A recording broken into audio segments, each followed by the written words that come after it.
Día Internacional del Trabajo, este espacio al que se convoca con el propósito de invitarlos e invitarlas a construir conjuntamente alternativas societarias en las que la relación dialéctica entre el derecho del trabajo y el movimiento obrero se ponga en juego para derribar las estrechas fronteras de justicia social que hoy expulsan de sus márgenes a la mayoría de seres humanos que ofertan su fuerza de trabajo para sobrevivir en medio de un cuadro de realidad que no contiene soluciones afirmativas a las más profundas patologías de las que adolece un mundo que se soporta en la explotación del hombre por el hombre. Un mundo en el que a pesar del desarrollo de las fuerzas productivas, hay seres humanos muriendo de hambre, no porque no haya comida, sino porque no hay dinero para comprarla. Un mundo en el que no hemos hecho honor a la simbiosis entre la humanidad y el planeta que habita. Un mundo en el que estalla una nueva guerra cada tanto. Un mundo que embellece afuera cuando nos confinamos. En este sentido, para dar pasos hacia ese objetivo en común, hemos invitado a dos personas representativas de los escenarios conjugados por su propia esencia, como son el derecho del trabajo y las organizaciones sindicales. Así, damos paso a la intervención del compañero, amigo, colega, entrañable, Mario Elfman. Habíamos programado inicialmente que en un primer momento íbamos a tener la intervención de Carlos Reyes. No obstante, tenemos problemas en este momento con la comunicación, por lo que daremos paso a las palabras de Mario Elfman, repito, un reconocido jurista, pensador del derecho del trabajo, ex juez del trabajo, una persona a la que le debemos mucho como Organización Latinoamericana de Abogados y Abogadas Laboralistas, pues es cofundador de la misma y en este momento miembro de la junta directiva, una persona de la que nos alimentamos permanentemente por su pensamiento profundo, por sus ideas de avanzada, por la calidad de las reflexiones y las propuestas que hace para el derecho del trabajo.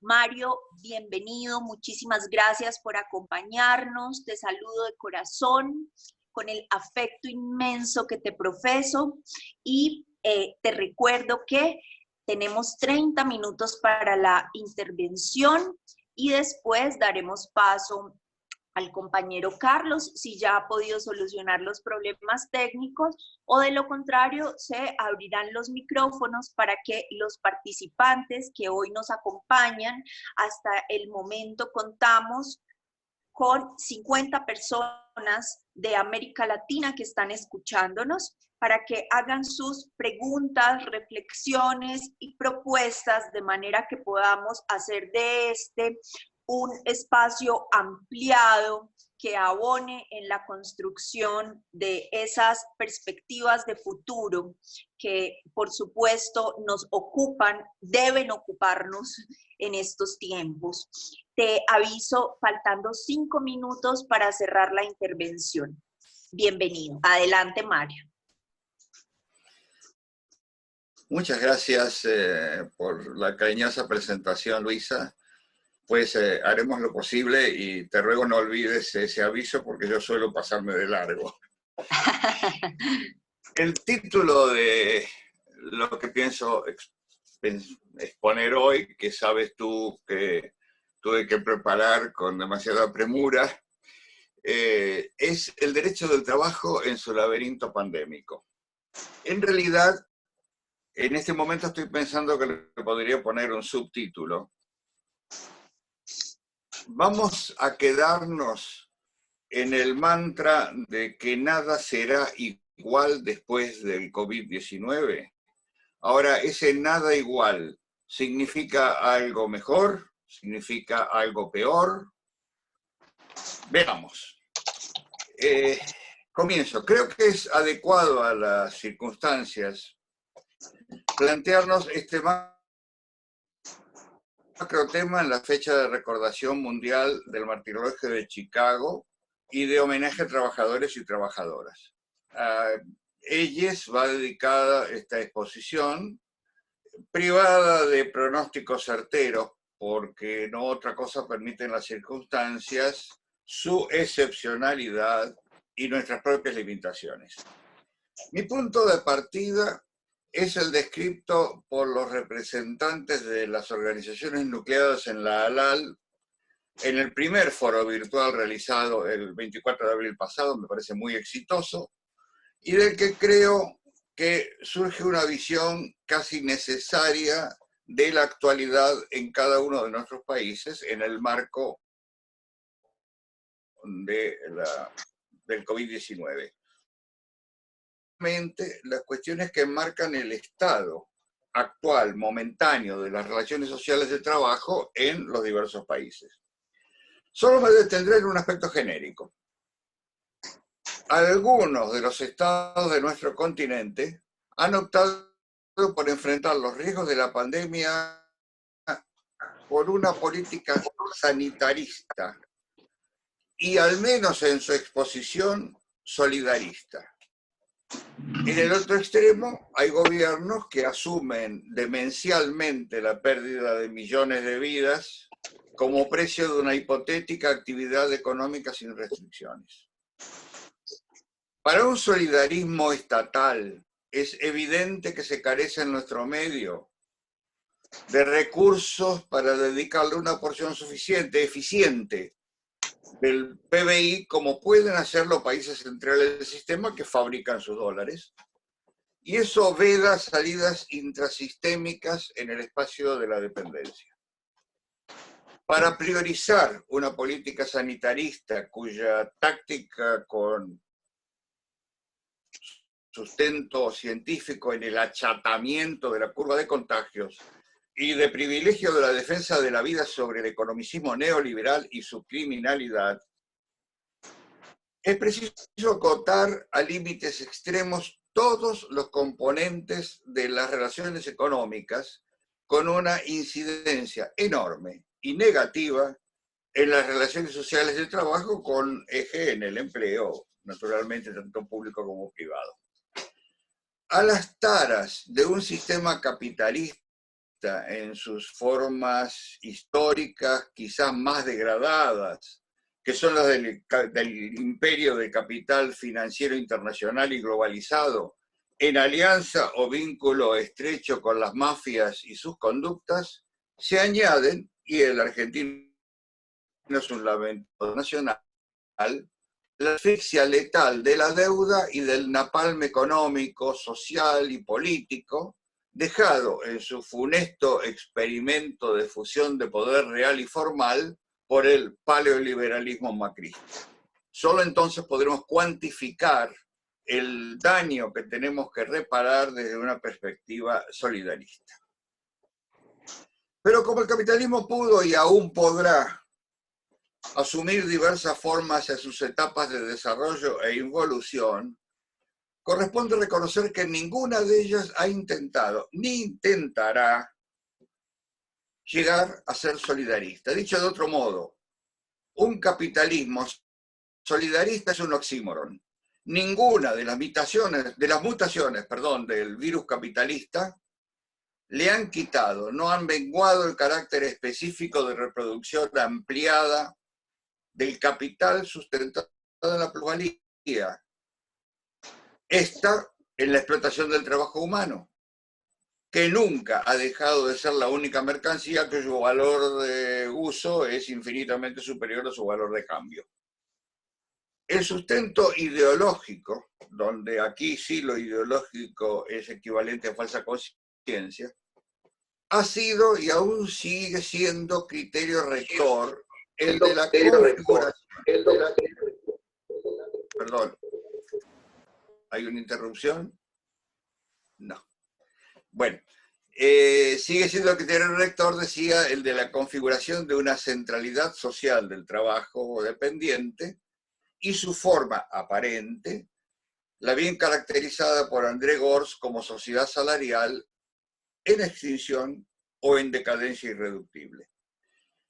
Han mutado algunas características en orden a los métodos de perfeccionamiento del sistema de explotación, esos que parecían eternizarse en la organización científica taylorista desarrollada por el Fordismo, que hoy resultan anacrónicas, esencialmente por reducción de capital fijo y de la fuerza de trabajo humana, y de traslación de esa masa recuperada en disponibilidad para la actividad financiera y especulativa en la que se hace el dinero con el dinero y este se separa de su función en la producción de bienes y servicios. A este capital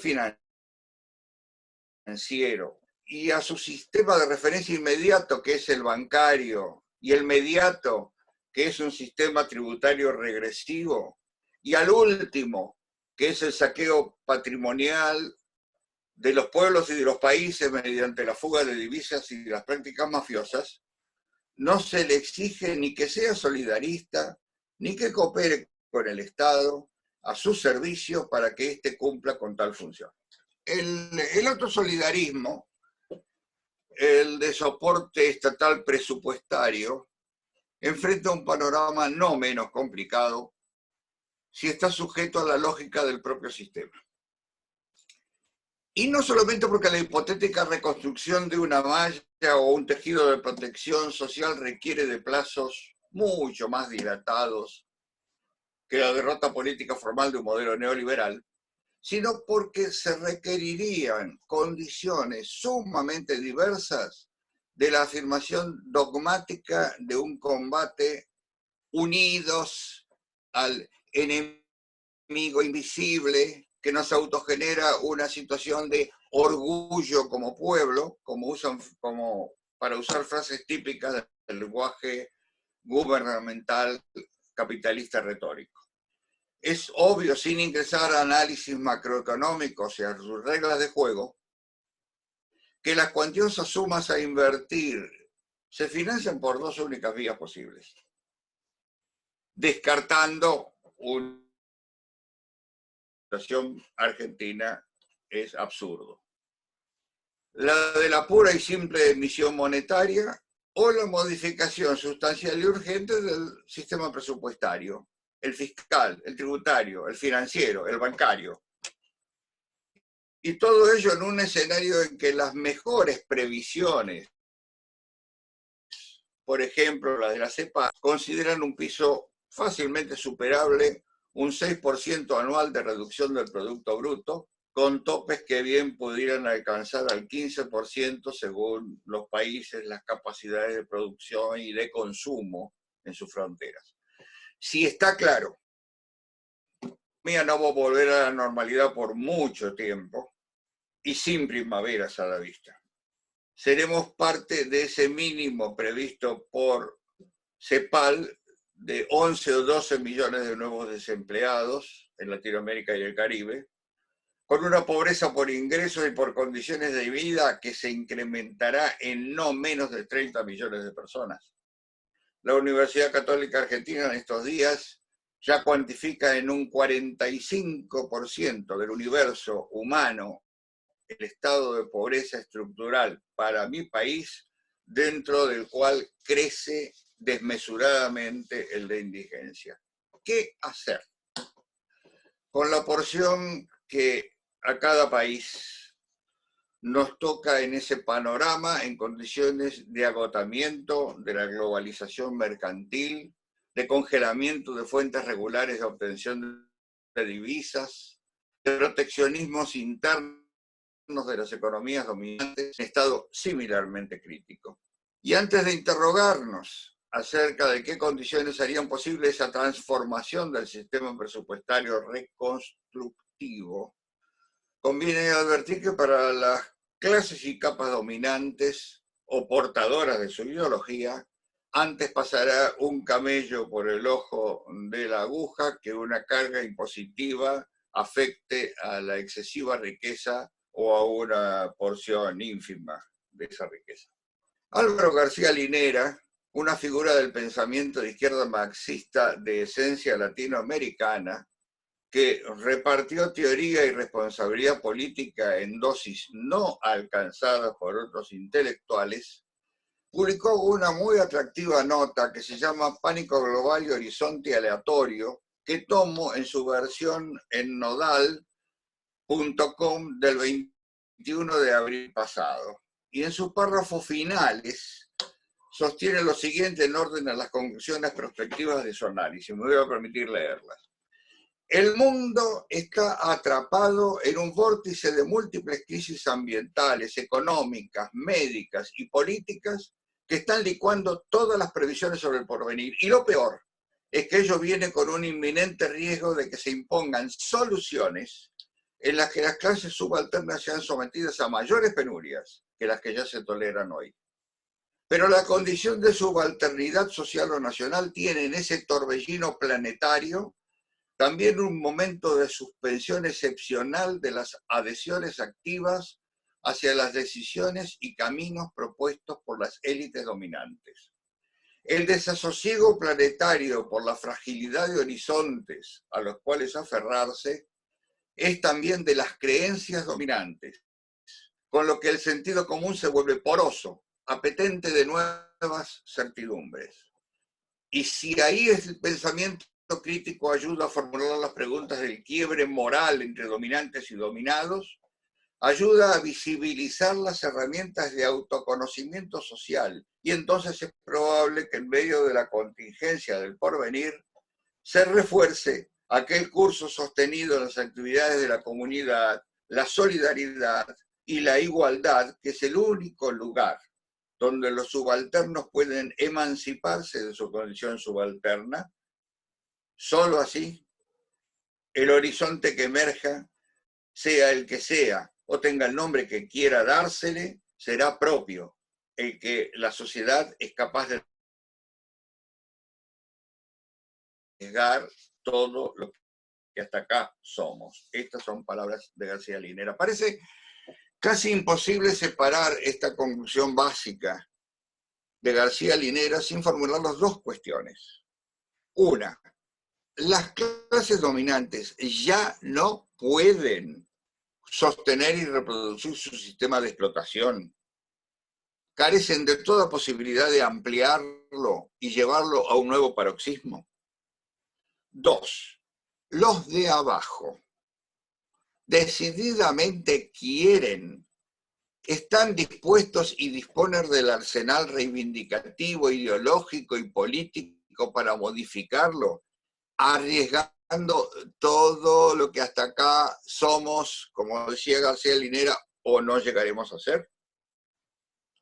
La primera de esas dos preguntas implica analizar no solo la subsistencia del modo de producción genérico capitalista, sino determinar también si no hay posibilidades adicionales de retorno y ampliación de políticas contrarias a los intereses de las mayorías. La segunda, verificar si hay una marcha, si hay un devenir, si hay una deriva en el mundo de nuestro subcontinente que realmente avance hacia una síntesis superadora y liberadora. Por cierto, ninguna de esas dos preguntas permite respuestas dogmáticas ni simplistas. En rigor no las tuvieron nunca. Llegado a este punto, vayamos a la crisis y a sus consabidos efectos no menos críticos sobre el derecho del trabajo y de la seguridad social, y los condicionamientos para la praxis de la solidaridad, de la articulación y relación de fuerzas en la base social, que se declara y en alguna medida se proyecta a través del derecho internacional de los derechos humanos y sus grandes capítulos. La articulación y confrontación entre crisis y derechos de los trabajadores no tiene absolutamente nada de novedosa, puesto que en cada una de las crisis generales, ordinarias y extraordinarias del sistema capitalista global y local, se esgrimió su evidencia, sus manifestaciones, su pretexto para limitar, reducir, incumplir, desregular, flexibilizar, clandestinizar, precarizar, excluir sujetos comprendidos en las reales relaciones sociales del trabajo. Pese a que el derecho del trabajo y de la seguridad social han nacido, se han alimentado, se han desarrollado y han convivido siempre con la crisis. O dicho en palabras de Carlos Palomeque, allá por 1984, que las crisis económicas han sido un compañero de viaje histórico del derecho de trabajo. En algunas de esas otras crisis previas, los muros de la ciudadela sitiada del constitucionalismo social resistieron con la organización y la capacidad de combate de los sitiados, dificultando que por ellos penetraran en masa los sitiadores, se apoderaran de la única propiedad de sus habitantes, se enriquecieran con el saqueo, violaran, mataran, hambrearan, explotaran como esclavos a sus vencidos. Pero desde al menos la llamada ficcionalmente crisis del petróleo de 1973, esas murallas han sido expuestas a bombardeos y destrucciones con armas que proporcionó la Escuela de Chicago y consolidó el consenso de Washington, y no sin acudir a los golpes de Estado y a los bloqueos imperiales. La dificultad que hoy tenemos para que Cuba participe, por ejemplo, en esta conversación Zoom en modo directo, obedece a uno de esos eternos bloqueos imperiales. Por cierto, no sin que se sostuvieran resistencias, resiliencias, memorias que no han llegado a consolidar o al menos a garantizar derechos fundamentales. El derecho laboral sitiado arrastra un siglo de batallas, de derrotas, de logros, de luchas, de conflictos permanentes, con su ánimo expansivo y abarcador. Es su esencia de progresividad la que lo mantuvo vivo, aunque de ningún modo indemne frente a sus sitiadores. Pero veamos en qué condiciones objetivas arriba a las situaciones derivadas de la pandemia del COVID-19. En sus fundamentos de los derechos fundamentales, el maestro Ferrajoli nos proporciona un excelente metro patrón. Lo leo. Si queremos que los sujetos más débiles, física, política, social o económicamente, sean tutelados frente a las leyes de los más fuertes, es preciso sustraer su vida, su libertad, su supervivencia, tanto a la disponibilidad privada como a la de los poderes públicos, formulándose como derechos en forma rígida y universal. Paso de largo la cuestión de la negación que de dicha universalidad hace la propia OIT al declarar que algunos de los derechos laborales son derechos. Y en esa restricción que con esa formulación ha hecho, permite que pase por la ciudadela nuevamente una discusión tamaña como la de si el derecho de huelga forma o no forma parte de los derechos fundamentales de la libertad sindical. Llegamos al COVID-19 con un sistema de derechos laborales del que se pudiera decir que pondera a la persona que trabaja como sujeto de reales derechos humanos. ¿Se reflejaba esa concepción de derechos fundamentales previa a las limitaciones, a las cancelaciones, a las postergaciones, a las clausuras de emergencia en los ámbitos del trabajo público y privado, en el que actúan tan protagónicamente los poderes económicos dominantes, expandidos como poder real, antisociales, elevados a la impúdica condición que les da el neoliberalismo y el despotismo financiero?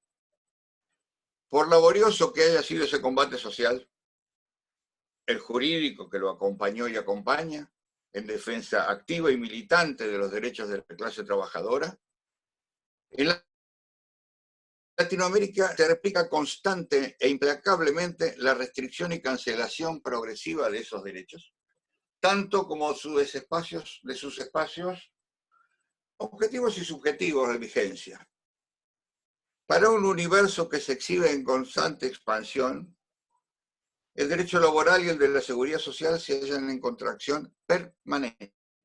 Cada vez menos derechos, para cada vez menos titulares, cada vez con menores tutelas, cada vez con más excepciones y exclusiones, cada vez con menos garantías de cumplimiento o de ejecución forzada. Y hablo de un derecho laboral que se angosta, se estrecha, pierde abarcabilidad y efectividad, que ha ido dejando afuera del marco de su protección, y hablo en especial de los excluidos sociales, esas multitudes a las que el propio sistema jurídico vigente no atiende, sino desde el derecho penal. ¿Cómo andamos, Luisa, con el tiempo? No, nuevamente no te escucho, Bien, así que... bien, yo Sí, te aviso faltando 5 minutos. magnífico, magnífico.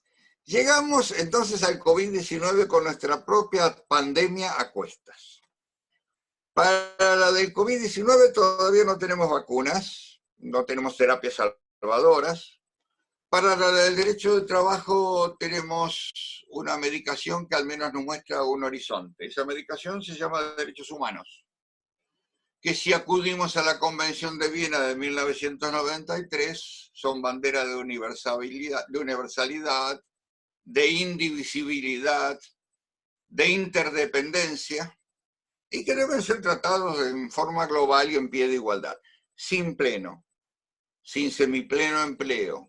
Cuando el ejército de reserva de la burguesía se transformó en un ejército de excedentes, cuando hay 2 o 3 generaciones ya que no conocen el empleo regular, ni la sindicalización, ni el derecho a la elaboración y concreción de un proyecto de vida, no nos podemos quedar aferrados a la repetición memoriosa de un derecho destinado a intentar compensar desigualdades en las relaciones de trabajo subordinado, basado en un trípode de subordinaciones jurídicas, técnicas y económicas. O pasamos a reconocer que ese nuevo derecho en el que nos vamos a enmarcar tiene como eje la subordinación económica y lo demás es ficcional, muy poco podremos avanzar ni en materia teórica ni en materia de aplicación práctica de la normativa jurídico-laboral.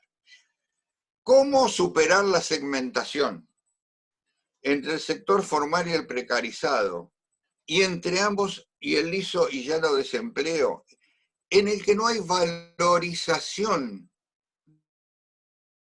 Existe el hecho trabajo como generador de valor de uso ni de ámbito de la fuerza potencial del trabajo.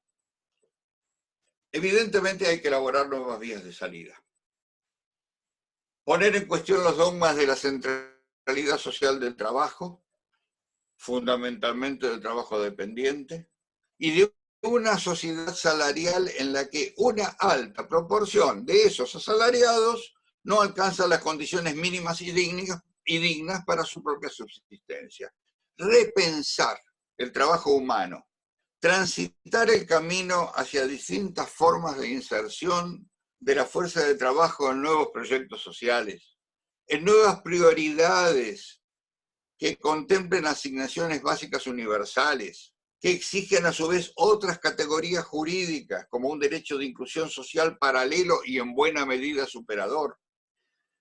Y todo eso mediante inversiones copernicanas en los sistemas tributarios y fiscales y en nuevos programas de igualación. Sus sustentos teóricos, sus formas y sus métodos, su configuración como nuevas relaciones de poder de las mayorías, no serán el resultado natural de la repetición de ninguna consigna dogmática preestablecida. Ya veremos en qué nuevas y en qué poco previsibles condiciones de articulación de fuerzas y de continuidad y desarrollo de la conflictividad de clases es posible salir de la destrucción para dialogar activamente sobre el trabajo del futuro, que es un tema que tanto nos ocupa permanentemente en la ALAL y en sus organizaciones adheridas. Si de algo estoy convencido, querida... 5 minutos, Mario. ¿Cómo? 5 minutos. Será mucho menos. Prefiero ceder parte de ellos para los diálogos que nos esperan.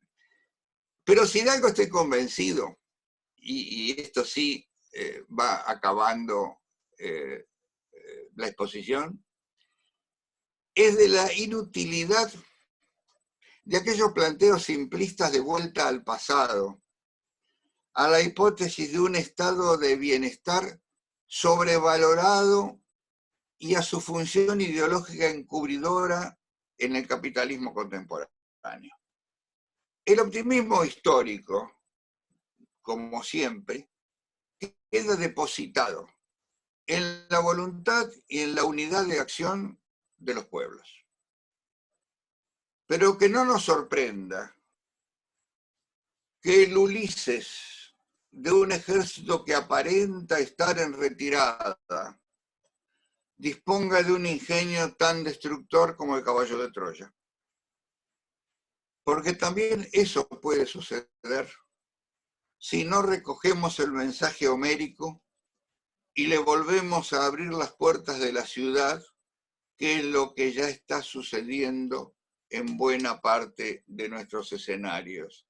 Y en la Argentina, por ejemplo, admitiendo olímpicamente y permanentemente la reducción de salarios como precio, como esfuerzo que deben pagar los trabajadores para la crisis del COVID-19. Gracias, Luisa, gracias a todos y quedo a disposición de tu coordinación, de quienes puedan participar en el debate y de tener la fortuna de poder escuchar al compañero Carlos y superar la dificultad que hasta aquí hemos tenido en esta comunicación. Un saludo enorme a todos y el mejor día posible para la recordación de este día de todos y nuestro, que es el Día Internacional del Trabajo. Gracias. Gracias a ti, Mario, por esa brillante exposición que acabas de donarnos, de donde recogería apenas algunas ideas, porque es tan estimulante, tan provocador, tu lenguaje, lo que nos presentas, sobre todo las preguntas que dejas formuladas y que creo que tendrían que ocuparnos a los abogados laboralistas y a los trabajadores y las trabajadoras y sus organizaciones, que me quedaría corta. Quisiera destacar simplemente algunas cosas que me parece que son puntos nodales de tu exposición. La primera, la referencia que haces y que tal vez a veces dejamos un poco de lado, y es que no hay un capitalismo solidario. Al capitalismo le subyace una insolidaridad que no podemos perder de vista. Por otro lado, esta cuestión que nos viene intrigando desde hace tanto tiempo, y es la crisis de la sociedad salarial. Y esa crisis de la sociedad salarial hay que profundizarla, porque a partir de la reflexión a la que conduce, seguramente podrán también proponerse plataformas de acción más incluyentes. Algo que creo que es, Mario, fundamental de lo que nos planteas es también ese agotamiento de la globalización mercantil, porque por una pregunta que nos dejas puesta sobre la mesa, y es: ¿cuáles son las soluciones realmente puede ofrecer ante este escenario de realidad al que nos enfrentamos, que vivimos y que experienciamos en nuestra cotidianidad? Y con una expresión que usas que me parece muy diciente, Mario, y es ese derecho laboral sitiado. cómo nos ocupamos los abogados y abogadas laboralistas y el movimiento sindical, porque esa relación que existe necesaria entre la lucha obrera y el derecho del trabajo desde sus inicios, implica también que hagamos conjuntamente un ejercicio de comprensión frente a una realidad que se nos opone hoy, y es la de ese derecho laboral sitiado del que tan lúcidamente nos hablas. Hay otro elemento, Mario, que considero que es muy provocador, y es la necesidad de hacer crítica incluso a las posiciones que la Organización Internacional del Trabajo y los demás organismos internacionales plantean frente a ese derecho laboral, que son posiciones restrictivas y no posiciones amplificadoras que representen la protección de las personas que trabajan incluso por fuera de ese estrecho círculo de la relación obrero-patronal formal. Porque más allá del hecho de que exista o no esa relación obrero-patronal, en realidad las personas trabajamos para vivir en la mayoría de los casos, o en la condición mayoritaria de la humanidad, independientemente de que sea o no reconocido el vínculo laboral. Y ahí, pues, obviamente destacas ese elemento tan fundamental como es la dependencia económica, que por supuesto lo ligamos también a lo que arrastras desde Gors con la sociedad salarial. Muy bien. Finalmente, yo quisiera destacar un llamado que nos haces a la voluntad y a la unidad de la acción de los pueblos, con todo lo que ello representa, porque este momento de crisis va a implicar también un momento post-crisis, pero no necesariamente un momento de avanzada, también puede ser un momento de retroceso, y debemos ser artífices de lo que se viene. Entonces, muchas gracias, Mario, por tu intervención. Lamentablemente, Carlos no logró conectarse, pero nos ha dejado un texto para que sea leído, y posteriormente abriremos entonces a los participantes los micrófonos para que podamos interactuar en el diálogo que les proponemos hoy. Me voy a permitir entonces leer un texto que no es mío, es el de Carlos. Carlos Reyes es representante, presidente de la organización sindical que se denomina Sindicato de Trabajadores de la Industria de la Bebida y Similares, STIBIS, que aglutina trabajadores y trabajadoras de Coca-Cola, PepsiCo, rones y aguardientes de Honduras. Carlos nos deja entonces este escrito para abonar en el debate que tenemos hoy. El título del escrito es Perspectivas sindicales para el mundo del trabajo a propósito de la pandemia.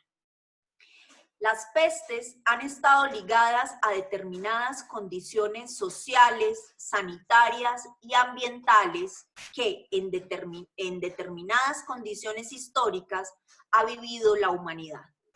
El capitalismo y su modelo neoliberal, al condenar a la mayoría de la población mundial a la pobreza e indigencia y causar daños irreparables al hábitat de los seres vivos, impidiendo se desarrollen de manera favorable, sin duda que también ha creado las condiciones sociales, sanitarias y ambientales para producir una pandemia como el coronavirus y su COVID-19. A los seres humanos que no mate el COVID-19, los matarán algunos de sus efectos: mayores niveles de desocupación, migración, pobreza, indigencia e insalubridad que generarán nuevas pandemias y las seguirán padeciendo mayoritariamente las clases desposeídas por efectos del modelo y del sistema. Si alguna duda ha tenido alguien sobre la existencia de las clases y de la lucha de clases, la peste del COVID-19 la ha sacado a la luz. Solo hay que ver las diferencias abismales entre la clase patronal y la clase obrera, entre los grupos oligárquicos aliados a las transnacionales y el pueblo en general. Los primeros explotadores y beneficiados y los segundos explotados y víctimas. Categorías que hoy en la jerga de los recursos humanos han sustituido por el de empleador y el de colaborador para ocultar la lucha de clases y la brecha que los separa. Con los efectos del COVID-19, esa brecha se ensanchará aún más y quieren resolver los problemas que la pandemia genere con más capitalismo, con más neoliberalismo, y de lograrlo, la tragedia de la humanidad será peor y la represión, los golpes de Estado, las invasiones y las guerras estarán a la orden del día.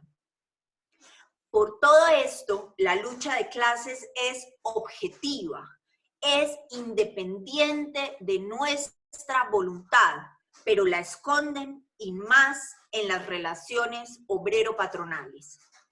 En el campo de las relaciones laborales se observan con mucha claridad los efectos del COVID-19. En el caso de Honduras, por ejemplo, los toques de queda son absolutos a nivel nacional, lo que ha paralizado la economía, a excepción del sector financiero, farmacias, gasolineras y alimentos.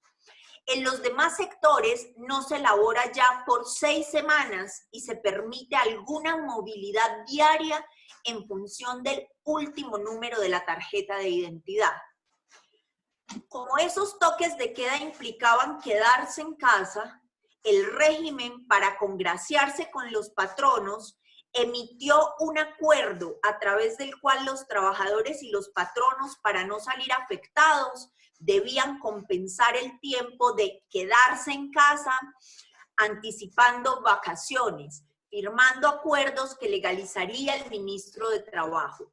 La respuesta del movimiento sindical fue contundente en contra de tales recomendaciones, pues van en contra de la ley y la Constitución de la República, y se catalogó como una aberración jurídica el que el ministro del Trabajo pretendiera legalizar tales acuerdos.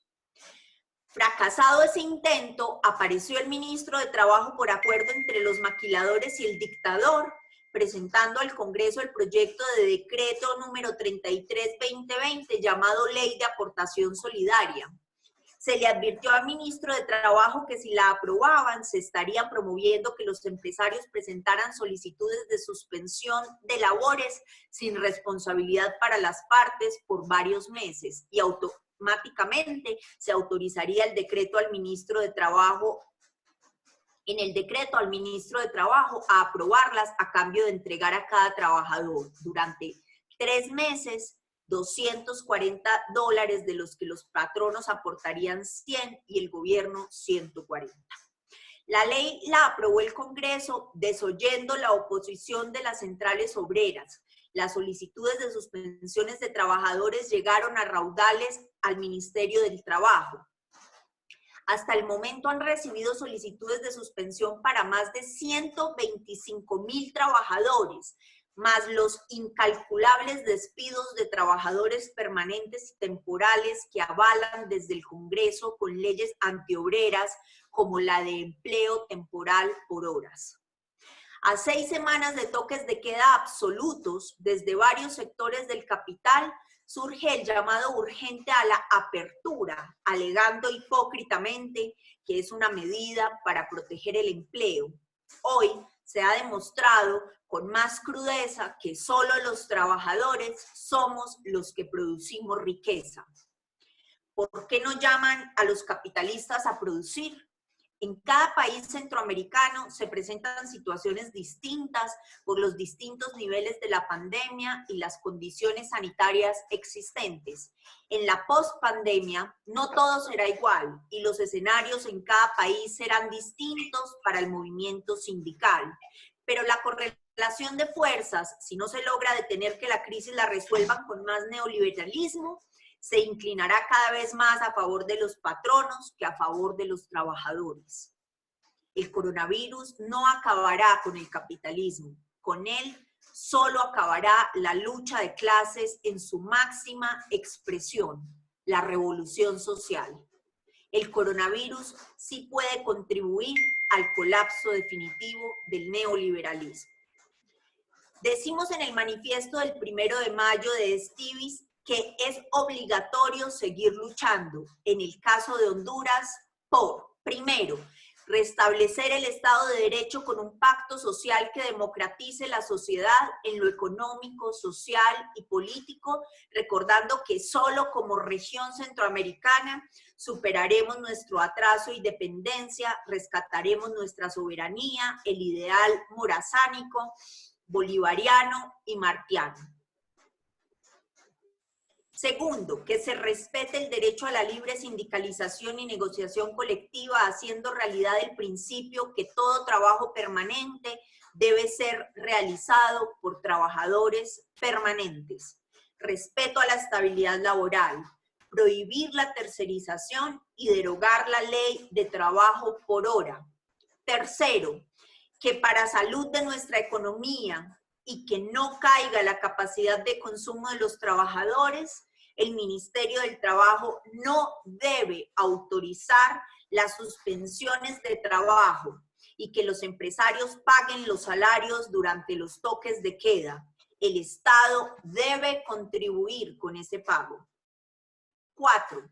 Para desarrollar el mercado interno y alcanzar la soberanía alimentaria, revisar los tratados de libre comercio, revisar la política monetaria, crediticia y fiscal e implementar una reforma agraria integral. El régimen con sus medidas va por defender el status quo con más neoliberalismo, no al extractivismo y cancelación de todas las concesiones. Quinto, derogar el tazón de seguridad, la ley de secretos y ley de escuchas, cárcel para los traidores de la patria que violaron la Constitución promoviendo la reelección, cancelar las comisiones interventoras que encubren la corrupción. Sexto, desmilitarización de la seguridad ciudadana, liberación de los presos políticos, esclarecimiento de los asesinatos de Berta Cáceres, Margarita Murillo y otros, y castigo para los culpables. No más persecución contra líderes indígenas, cárcel para los atacadores del IHSS, no utilizar la justicia con fines políticos, caso David Romero y María Luisa Borjas, alto a los feminicidios. Séptimo, la cancelación de toda concesión de bienes y servicios públicos. Urge la ley de control de precios. Y en el caso del Sindicato de Trabajadores de la Industria de la Bebida y similares, salir avante con las negociaciones colectivas con las transnacionales AB InBev, Coca-Cola, PepsiCo y licoreras y continuar la lucha contra la tercerización, mecanismo perverso de las transnacionales. Tegucigalpa, 1 de mayo del 2020. Esa es entonces la intervención que había preparado para nosotros el compañero Carlos Reyes. Y a partir de este momento, te pido, Carolén, que por favor vayamos abriendo los micrófonos de las personas a las que les demos la palabra para la participación y poder iniciar el debate. En este momento, Mario, yo quisiera leerte algunas preguntas que se han formulado para que tú nos vayas, por favor, haciendo tus consideraciones. ¿Qué rol cree serían los estándares óptimos para asegurar una eficaz negociación colectiva que verdaderamente mejore las condiciones de las relaciones laborales? Esta pregunta la hace Mirna Lozano Bosch. Entonces te doy la palabra, Carlos, Mario. ¿Lo haremos pregunta por pregunta o haremos un intercambio? Por lo que veo en el chat, hay quienes piden intervenir en lugar de formular preguntas. Por ejemplo, Claro. acá encuentro una de David Duarte que dice que le gustaría hacer una intervención. Yo no sé si no es más prudente. Entonces me parece bien, tienes razón, hagamos una cosa, demos la palabra para las intervenciones, vamos recogiendo las preguntas y al final haces tú. Para evitar el monopolio del protagonismo de las respuestas y favorecer el diálogo. Me parece muy bien. Carolén, ¿podemos entonces abrir por favor el micrófono de David Duarte?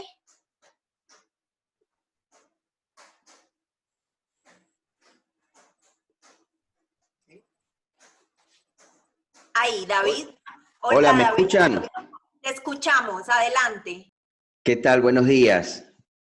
Un día especial para el movimiento obrero y siguiendo esa idea, me pregunto, siempre estamos formulando el futuro del trabajo y mi pregunta es el futuro del movimiento obrero.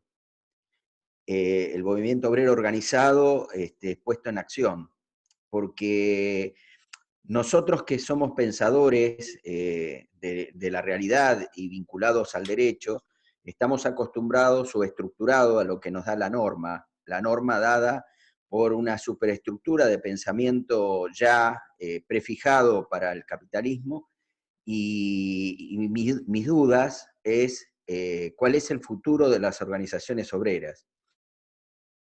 En distintos países de Latinoamérica donde el sindicalismo no tiene un arraigo tan grande y la desconfianza que tienen muchos de los trabajadores del movimiento sindical.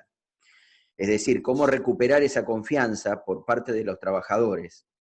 Me llenó de alegría cómo los trabajadores de aplicación el otro día hicieron una huelga multinacional donde se adhirieron, hicieron un paro general, donde ese es el futuro, es decir, las redes, las formas de contratación mediante aplicación y cómo la respuesta, ¿no?, de los trabajadores frente a la emergencia en una organización sindical que no está de alguna manera formalizada a través de el derecho o el Estado. Y eso me parece que es uno de los temas que nosotros tendríamos que preguntarnos.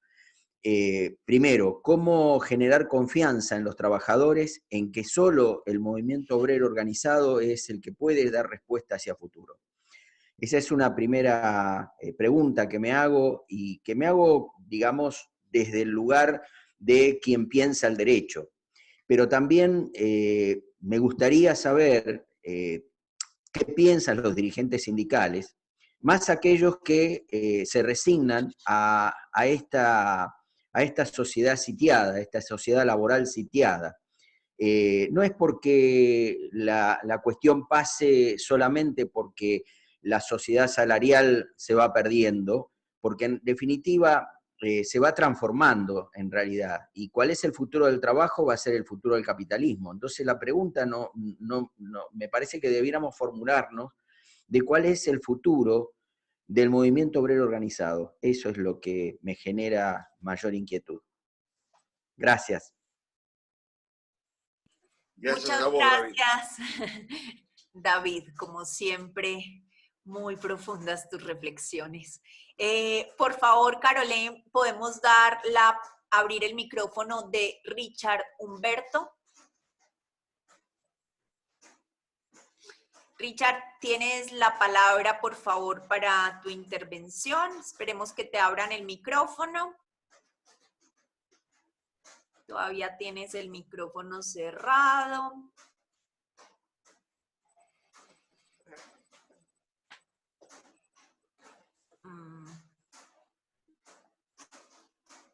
Richard, puedes tal vez desbloquear tú mismo el micrófono, no sé si es posible. Bueno, vamos solucionando y podemos darle la palabra, por favor, a Arturo. Carolén, desbloquear el micrófono de Arturo. No sé qué pasa.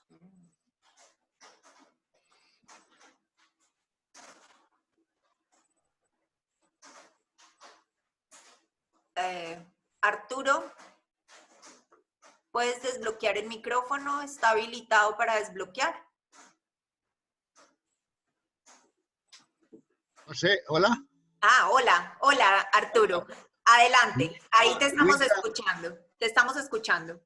primero que todo, un saludo a Mario, a mi maestro, y a ti, Luisa, por semejante trabajo que haces desde la LAL y en esta conferencia tan especial sobre la situación un poco de lo que nos ha hablado Mario en crisis del movimiento obrero.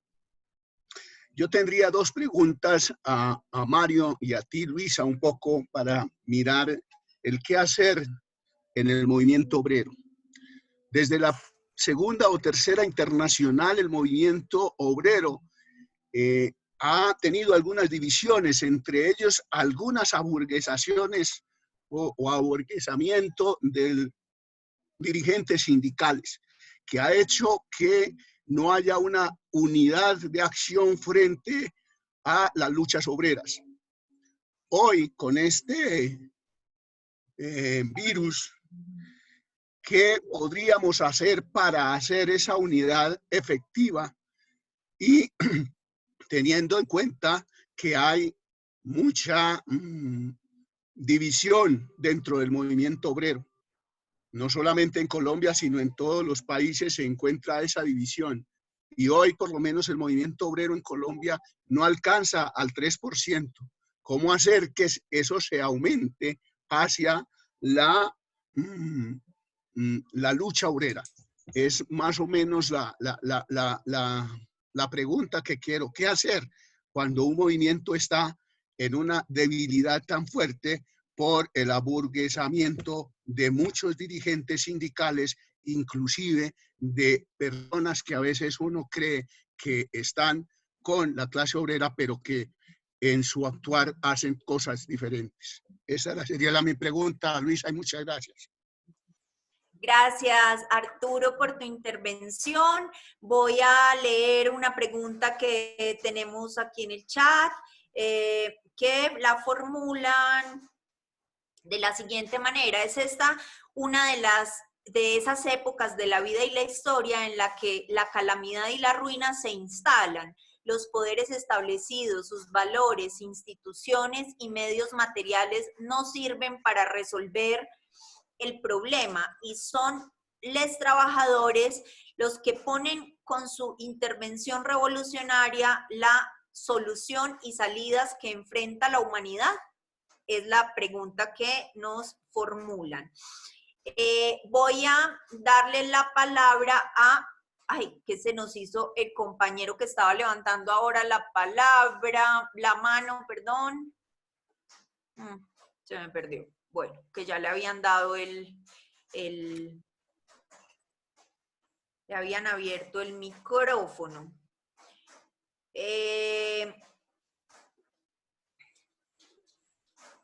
Por favor, las personas que quieran hacer sus intervenciones, hay una manera de levantar la mano y aparecen ahí. Muy bien, tenemos aquí a Galaxy 420 que está levantando la mano. Por favor, Carolén, si es posible abrirle el micrófono.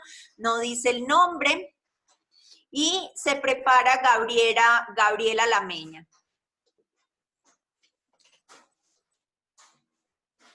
Hola, no sé si me están escuchando. Te estamos escuchando. Adelante, sí te estamos escuchando. Bueno, un gusto esta reunión, muy agradecido por la invitación. Es un placer escucharlo a Mario Elfman, que también es mi maestro. Mario, se nota que tenés muchos alumnos diseminados por Latinoamérica. Mi nombre es Paulo Koenig, soy juez laboral de la ciudad de Trelew, en la provincia del Chubut, en la Patagonia Argentina. Y escuchando tan buena intervención de Mario y escuchando el discurso de Carlos, también de factura excelente, se me ocurrió contar que hoy es un día muy especial porque es el Día del Trabajador y de la Trabajadora, en donde no podemos reunirnos en plazas ni en sindicatos, sino que lo tenemos que hacer de esta manera.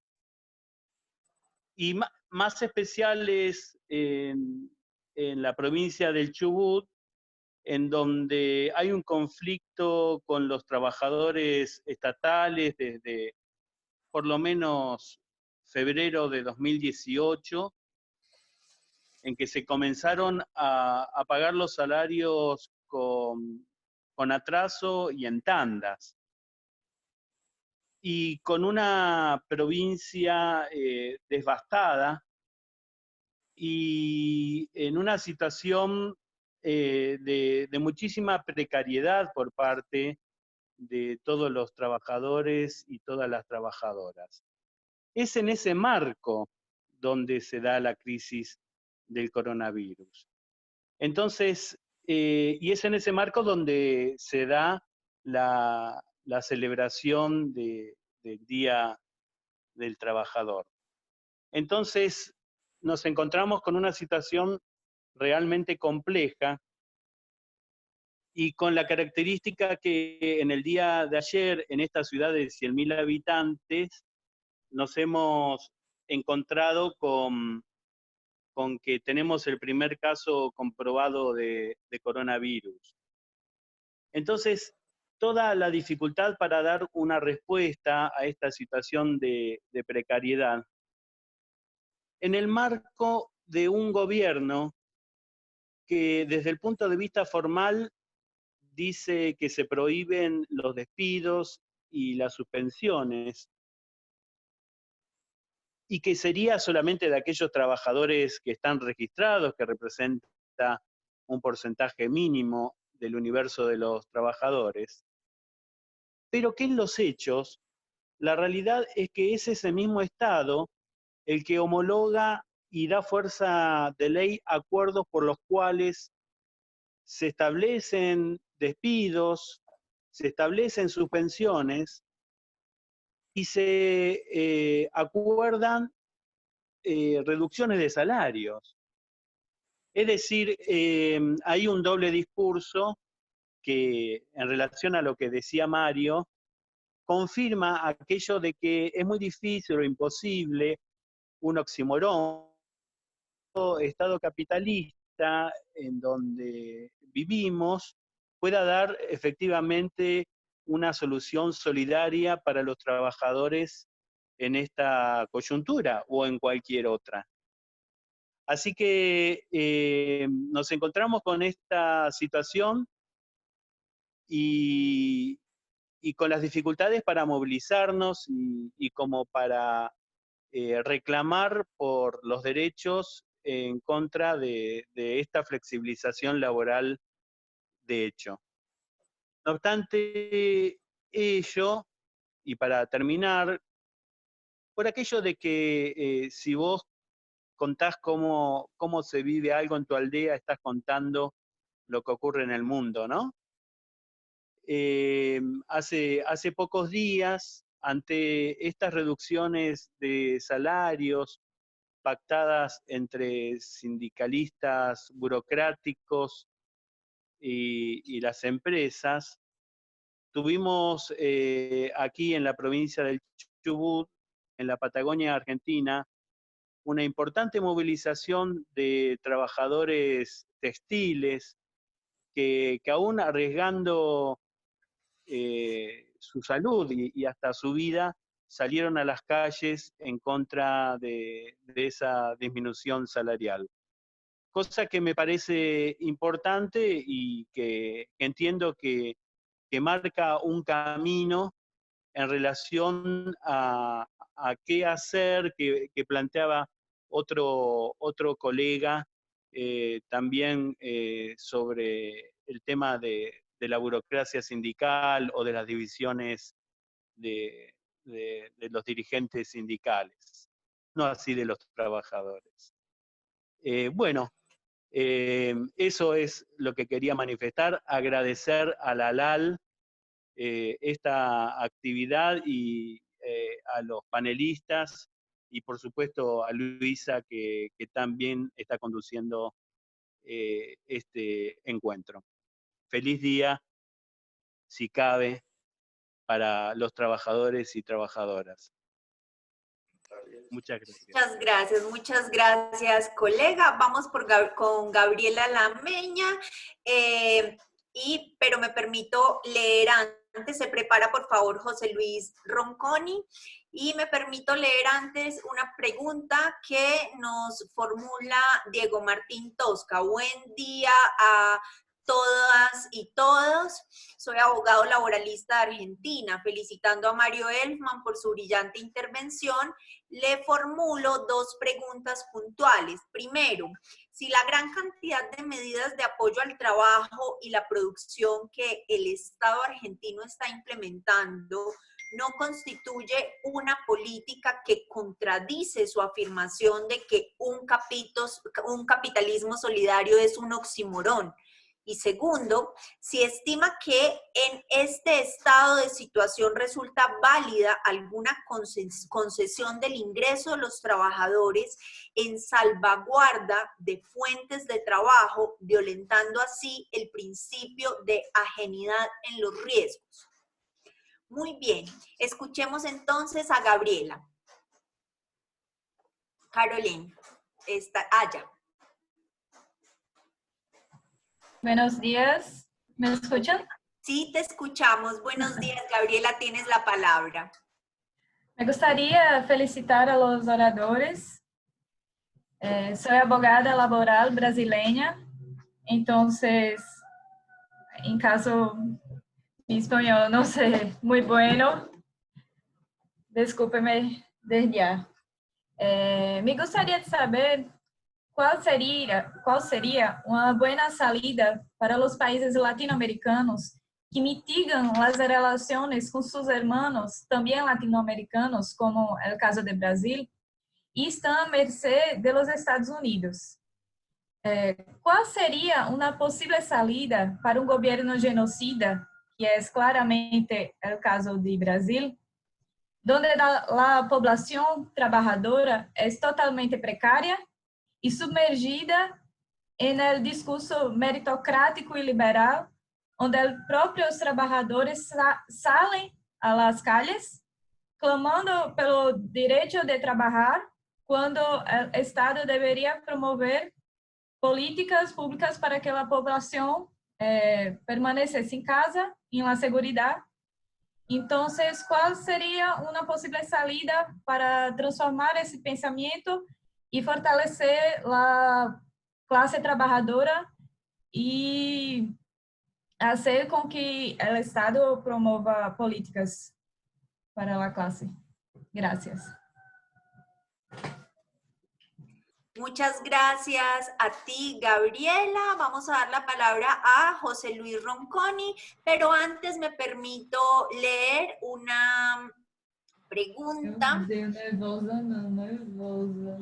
que nos formula. Gabriela, cierra tu micrófono, por favor. Una pregunta que nos formula Noemí Andreata. Para la necesaria tarea de transformación radical de la sociedad actual, ¿cómo encuentra usted al Estado de las condiciones subjetivas y de organización imprescindibles para llevar a cabo semejante empresa? Perdón, esta pregunta la formula el colega Sergio Campertoni de Mar del Plata. Muy bien. Adelante, José Luis Ronconi. Carolén, podemos darle. Abrirle. Muchas gracias. José Luis. Hola, ¿me escuchan? Te escuchamos, Sí, José Bueno, Luis. muy buenos días. Un saludo muy especial a mis amigos Mario y Pablo Conen, que justamente Pablo puso o expuso una caracterización del lugar donde vivo, como Rivadavia, Chubut. Estamos a 400 kilómetros de distancia, pero las situaciones son muy parecidas y padecemos el mismo gobierno provincial, bueno, y siempre estamos en debate sobre el gobierno nacional. Pero como integrante de una organización de trabajadores, en este caso soy representante sindical de las trabajadoras y trabajadores judiciales, tanto en la provincia de Chubut como a nivel nacional, en la Federación Judicial Argentina, lo que se está planteando en esta charla, en este debate, hoy el tema de las organizaciones sindicales, por lo menos aquellas que profesamos la autonomía, que creo que por acá pasa la clave de cuáles son las bases de organización del movimiento sindical en cada lugar y a nivel mundial. La autonomía para nosotros es una condición estratégica, es una condición muy importante, por supuesto también la tendencia o la voluntad a la unidad de la clase trabajadora es otra de las premisas. Y nosotros estamos organizados en una, ya no como sindicato, sino a título personal, como corriente sindical Carlos Chile, que justamente entendemos también que en esta época muy paradójica, ¿no? Porque los filósofos están debatiendo sobre si va a haber más capitalismo o el capitalismo se cae. Comparto que el capitalismo no se cae, que en todo caso seremos los trabajadores y trabajadoras los que deberemos generar las condiciones para que eso suceda. Y realmente se abre un espacio muy importante de debate con la propia clase, porque hoy es más fácil explicar esto que decía Mario, de que el capitalismo nunca fue solidario, nunca dejó de explotar en la etapa actual a la sobreexplotación de las trabajadoras y trabajadores. Aparece también la enajenación de todos los bienes comunes, la destrucción de la naturaleza, y van apareciendo cuestiones durante la pandemia que justamente nos abren esos debates. El hecho de que esta cuestión de que se paró el mundo, se paró la economía y la naturaleza mejoró sus condiciones, ¿no? El impacto ecológico de todas nuestras actividades disminuyó.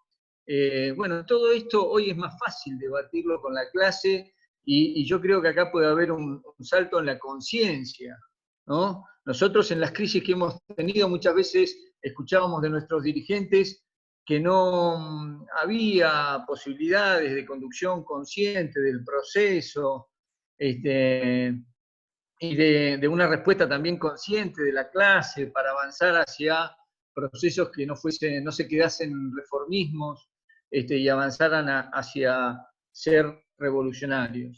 Entonces, es un momento realmente muy contradictorio, pero especial en el sentido de que hasta nos dan los tiempos para estos debates. Nosotros estamos haciendo asambleas en Chubut, discutiendo estas cosas, discutiendo a los filósofos, discutiendo, por supuesto, a los dirigentes y las dirigentas, utilizando esta tecnología de la cual también estamos dando un debate sobre a dónde nos lleva el teletrabajo, a dónde nos llevan las nuevas formas de relacionarnos. Y bueno, yo lo encuentro como un momento que me repito, pero porque esa es la idea, de poder lograr en toda la clase trabajadora un mayor nivel de conciencia en que lo que hay que cambiar es el capitalismo y entre todas y todos buscar formas realmente para ese otro mundo posible, solidario y que nos incluya a todos. Gracias. Muchas gracias a ti, José Luis. Sigue en la palabra Fabiana Sosa. Cerramos ahí las preguntas y las intervenciones para que Mario pueda recoger y hacer su cierre de la presentación. Y me permito antes leer unas preguntas que nos hace Matías Cremonte, abogado laboralista, presidente de la Asociación Argentina de Abogados y Abogadas Laboralistas. Todos los exponentes criticaron el capitalismo y desde luego coincidiremos en que la mejor solución para eso es transformar la sociedad. Pero no parece que el mundo esté camino al socialismo, lamentablemente, más bien todo lo contrario.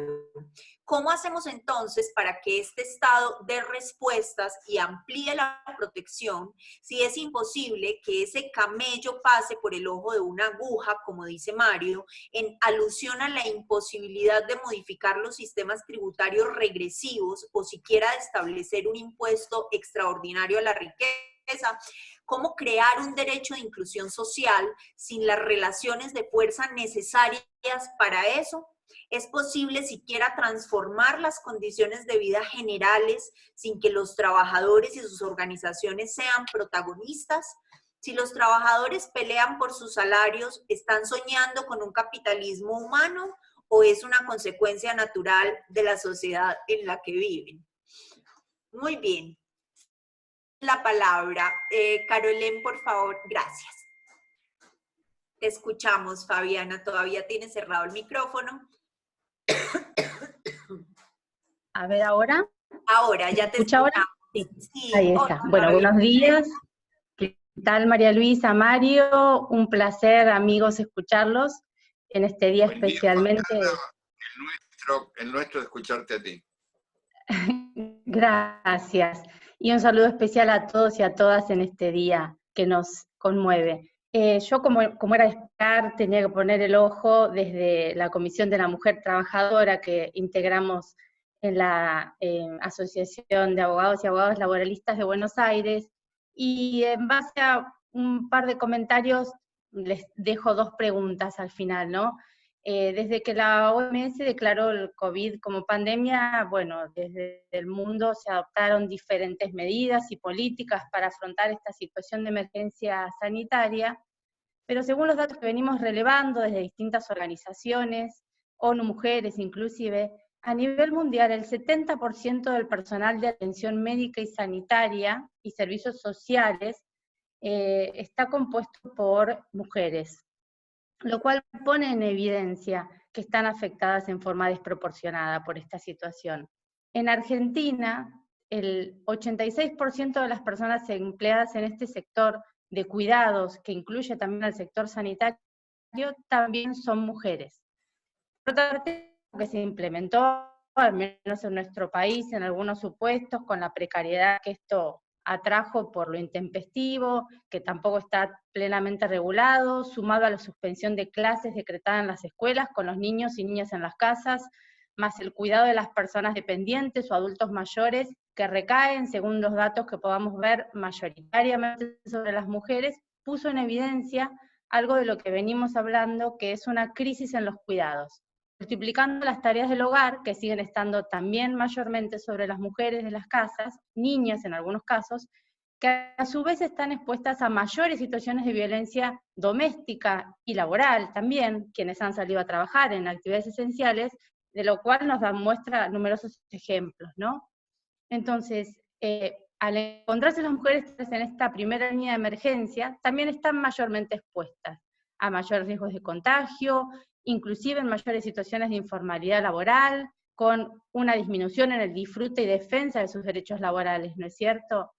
Entonces, mi pregunta a ustedes es si no consideran que es necesario incorporar al análisis la distribución social de los trabajos no remunerados que tienen los roles de género, que son claves en la reproducción social del cuidado, para romper con esta división sexual del trabajo que históricamente asigna roles de género, asignando tareas necesarias para la reproducción social a las mujeres y el trabajo productivo a los varones, con las brechas que esto trae aparejadas de salarios, de derechos y de disfrute social.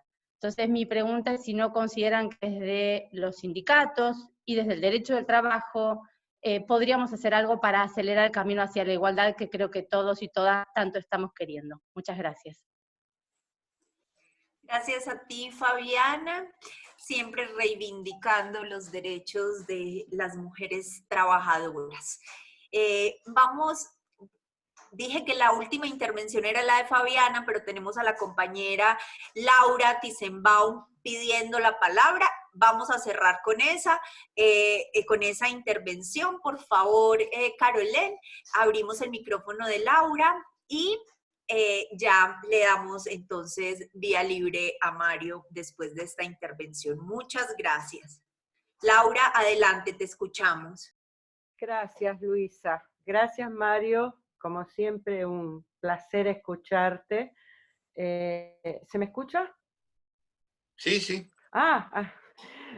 Bueno, soy un poco novata en esto, estoy debutando desde hace un tiempo con esta nueva experiencia.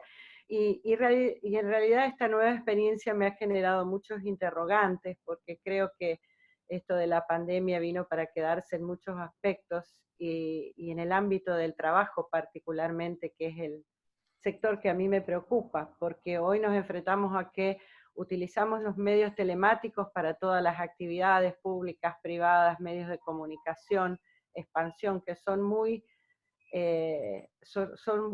buenos para determinadas circunstancias, pero en el caso del trabajo, la actividad a distancia nos exige no tiene límites. Entonces nos estamos enfrentando a nuevas situaciones que no están reguladas y no están reglamentadas, y mi planteo venía en función de eso y lo que expusiste, Mario, que se están produciendo cambios que, si bien no los podemos confrontar a otras épocas, que de alguna manera están provocando cambios en la actividad laboral. Era solamente eso, y mandarte un fuerte abrazo, Mario, y gracias, Luisa. Muchas gracias a ti, Laura. Entonces, ahora, Mario, obviamente me imagino que no va a ser posible dar respuesta a todas las preguntas que se formularon.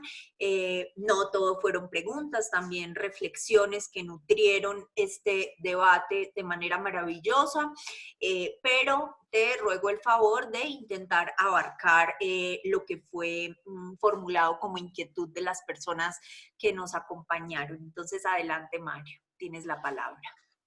Bueno, como dices, Luisa, sería un tema un poco complejo. Para utilizar un punto de partida pseudo humorístico, yo creo que puede ocurrirme lo mismo que a cierto idiota, presidente de un gran estado de nuestra América Latina, por desgracia, que acaba de decir que él se llamará Mesías, pero que no hace milagros. Yo ni siquiera me llamo Mesías, así que milagros de mi respuesta mucho menos pueden esperar que las respuestas de ese idiota. Pero salvado eso y ese toquecito de humor, tal vez me pudiera concentrar en 2 o 3 aspectos centrales. Y voy a comenzar casi por el final. Me parece que lo de Fabiana Sosa es esencial, es indispensable. No hay forma de organizarnos para ninguna vía de pensamiento transformador si la cuestión de género en el trabajo no es revisada constante, permanentemente, y a ritmos a los que no estábamos acostumbrados a trabajar ni en la teoría ni en la praxis del derecho de trabajo. Me parece que este aspecto de la desigualdad en el trabajo femenino y de la desigualdad en el sistema de ocupación por cuestiones de género, especialmente en las tareas de cuidado y en las tareas de cuidado no remuneradas, pasa a ser necesariamente un núcleo absolutamente insustituible y necesario de nuestros esfuerzos, no de reconstrucción, sino de construcción de nuevos sistemas de relaciones laborales. Sobre las cuestiones genéricas que conciernen a las preguntas relativas a la función, la misión y la forma de reencauzar la actividad de los sindicatos, hubiera sido sumamente interesante que estuviera en el aire y en imagen Carlos en este momento. Yo deliberadamente no me detuve en mi exposición en ese planteo, precisamente por respeto a que nuestro compañero en la conferencia de hoy es un reconocido dirigente sindical latinoamericano. Simplemente diría que el devenir, la marcha, la evolución, la transformación necesaria de los sindicatos en nuestra América Latina dependen de varios factores. En primer lugar, dependen de este proceso de angostamiento, de achicamiento de la masa salarial en condiciones de lo que se da en llamar regularidad y por consiguiente contenida por los sindicatos y asistida por los sindicatos, que hace a la representatividad real del movimiento sindical en cada uno de nuestros países y en el conjunto de Latinoamérica. Es decir, tenemos una inmensa masa que queda fuera de esa acción sindical. Al haber quedado o estar por fuera de esa actividad sindical, no se desfavorece, sino que por el contrario se favorece el sostenimiento o el mantenimiento de estructuras burocráticas sindicales que, como dice José Luis Ronconi en su intervención, tanto conspiran contra el valor básico de la autonomía sindical y en rigor en el concepto más amplio y más diverso de la libertad sindical. No me considero en condiciones de hacer un juicio de valoración crítico en profundidad acerca ni de la causalidad, que no es novedosa, ni de los efectos que esas causas tienen sobre la inmovilidad, sobre el congelamiento de las acciones reivindicativas y de las luchas concretas encabezadas o que deben encabezar las organizaciones sindicales en nuestra América Latina. Me parece que eso debería ser materia de un análisis más compartido, efectivamente, con los compañeros trabajadores que militan, que activan y que dirigen, en su caso, las organizaciones sindicales.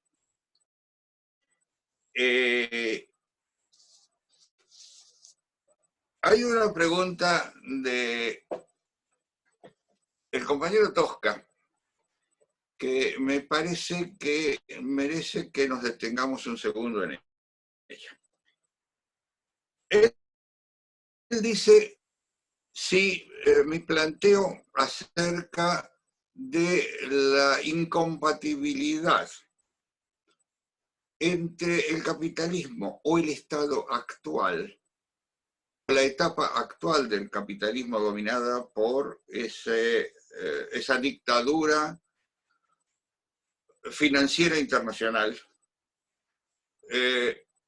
no es contradicha por la actitud solidarista, por ejemplo, que en materia asistencial está cumpliendo en este momento el Estado Nacional Argentino a través de su gobierno.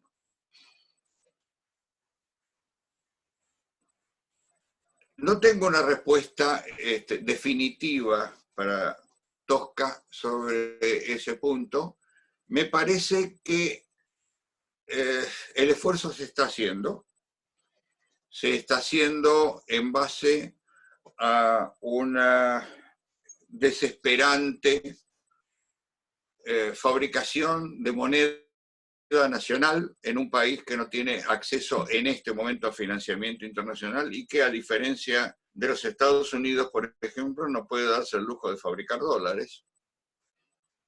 No desvalorizo, no subestimo esa tarea, simplemente la planteo como una contradicción que en definitiva va a ser o es casi insoluble entre la función del capital y la representación de un papel solidarista, efectivo, perdurable y que permita un avance en el sistema de las relaciones sociales en nuestro continente y en el caso particular de nuestro país, ya que Tosca es un compañero argentino. La segunda pregunta de él es si considero válida la concesión de la reducción salarial, es decir, la destrucción del principio básico del derecho de trabajo de ajenidad al riesgo, para que el ajuste que se debe hacer o que se haga para la superación de la crisis global y la económica específica del COVID se haga a base del esfuerzo de los trabajadores o a base de la reducción de sus remuneraciones de por sí tan magras y tan insuficientes como para satisfacer sus necesidades vitales. Y en eso mi respuesta, por supuesto, es por la negativa. Es decir, yo creo que es una porción más de la destrucción de la base sustantiva de lo que hemos concebido históricamente como el sistema general del derecho del trabajo y de la seguridad social y sus principios basales, sus principios fundamentales. Por supuesto que cómo generar confianza en los trabajadores. Primero, cómo generar confianza en su movimiento, en su representación en el movimiento obrero organizado, pero luego cómo crear confianza acerca de la posibilidad de que la unión o la unidad en la lucha pueda generar transformaciones. Es una pregunta que no depende de nuestras respuestas individuales, sino del modo de desarrollo de la acción de esas masas de trabajadores y de esas masas populares, que por lo visto, no siempre responden a sus necesidades, a sus reales reivindicaciones y a sus necesarias posturas en pro de esas transformaciones. Y ya lo hemos visto, bueno, en el hecho de que sucedan las cosas que suceden en los espacios de gobierno y de dirección de las políticas estatales, sin que se produzcan, como afortunadamente se produjeron en Chile en los últimos tiempos, y como se están produciendo, por ejemplo, en Brasil, incluso en las condiciones de aislamiento, a través de las batucadas, a través de los cacerolazos o a través de los reclamos de cambios sustanciales en el sistema, o como esperemos que suceda en Bolivia, pero en el interín, bueno, pues se han mantenido algunos de los aspectos fundamentales de la dominación, no diría que con complacencia, pero sí diría que sin acción de respuesta de parte de los sectores dominados. Y esto es un problema que evidentemente debate de hoy, pero que tiene que estar permanentemente presente si queremos realmente hablar del futuro del trabajo, del futuro de la clase trabajadora y del futuro de las sociedades en las que ambos se integran.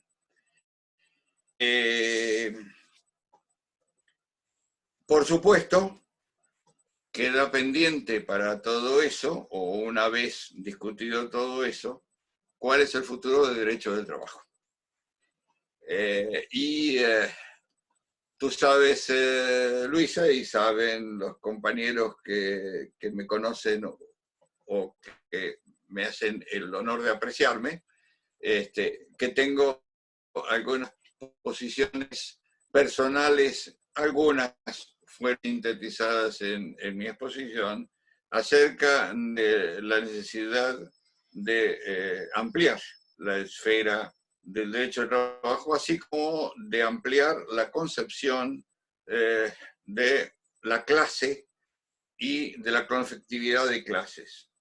Porque evidentemente en este momento ese angostamiento del que estábamos hablando, del marco de protección o de tutela de las relaciones de trabajo subordinadas, que es propio de la involución del derecho del trabajo, genera, como decía un maestro español, no solamente una clase obrera bis, que no se siente reflejada ni en las realidades, ni en las reivindicaciones de la clase obrera original, sino en este momento algo que podríamos denominar una clase obrera tris, que es la que está totalmente fuera del sistema de relaciones basadas en la utilización y aprovechamiento de su fuerza de trabajo.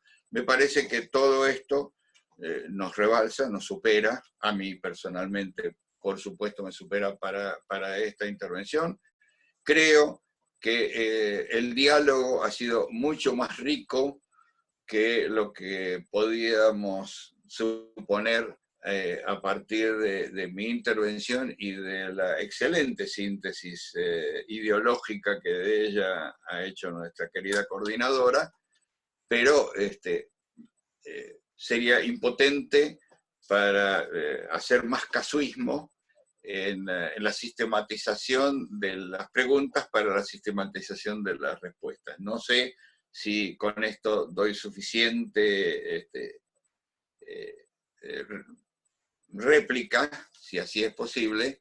No la tengo, es decir, no tengo la palabra. Repito que ni soy Mesías, ni hago milagros, ni soy profeta, ni mucho menos me considero depositario de ninguna verdad, de ninguna certeza, sino solo de dudas, tanto en materia de derecho del trabajo como en todo lo que hoy ha sido el espacio de nuestro agradabilísimo debate. Luisa. Gracias, Mario. Por fortuna en la duda empieza el pensamiento y de eso tú sabes bastante bien. Así que fue maravillosa la participación. Pienso que logramos inaugurar una posibilidad para continuar en estos diálogos. Desde la Asociación Latinoamericana de Abogados y Abogadas Laboralistas tenemos la pretensión de continuar convocándonos a este tipo de encuentros que se abren a través de las plataformas virtuales que por la distancia a veces no podemos hacer de forma física, lo que por supuesto nunca será sustituible, el encuentro, la mirada, la cercanía, el cuerpo del otro frente a frente, pero de alguna manera esto nos permite unas formas de comunicación mientras tanto, en el entretanto, en el antes del abrazo y antes del beso. Entonces, quiero finalmente agradecer a Carolén, a Elise, que en representación de la ABRAT, la Asociación Brasilera de Abogados Laboralistas, nos han prestado el apoyo técnico, a Alessandra, la presidenta de esa asociación, por hacernos el contacto y disponer para nosotros esta plataforma. Igualmente, agradecer a Judy que nos ha ayudado con la vinculación de las personas que quisieron participar de la elaboración de la publicidad del mismo. Para el próximo encuentro estaremos haciéndoles llegar nuevamente la invitación, y la grabación de esta sesión será publicada en la página de la ALAL, que van a encontrar como alalabogados.org. No obstante, se demora un poquito para colgarse porque hay que hacer unas modificaciones del video y demás, pero ahí la van a encontrar. Un abrazo para todos y todas, que tengan un combativo 1 de mayo. Mario, adelante.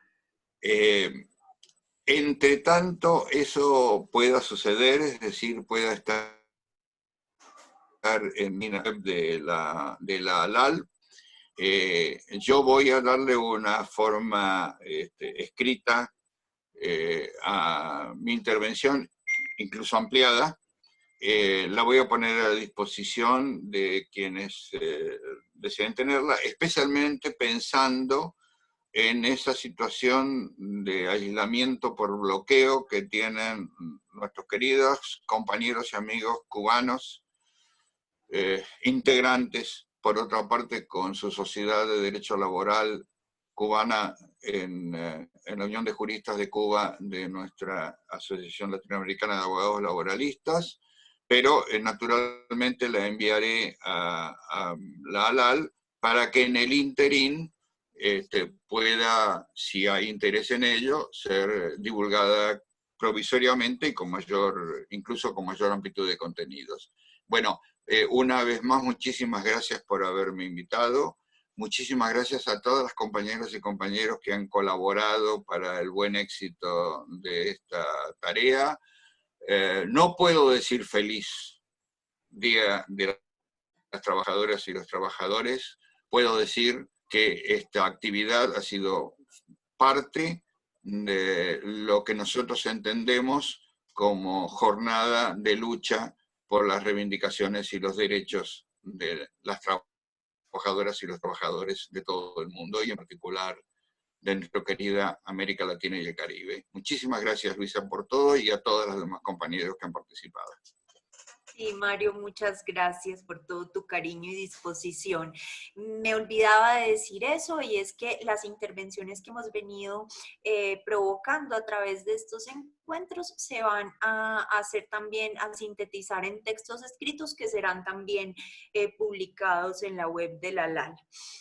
Bueno, un abrazo para todos y todas, que continúen con un combativo 1 de mayo, unificándonos, creando y construyendo plataformas de acción y posibilidades de transformación social. Un abrazo para todos y todas, que tengan un feliz día.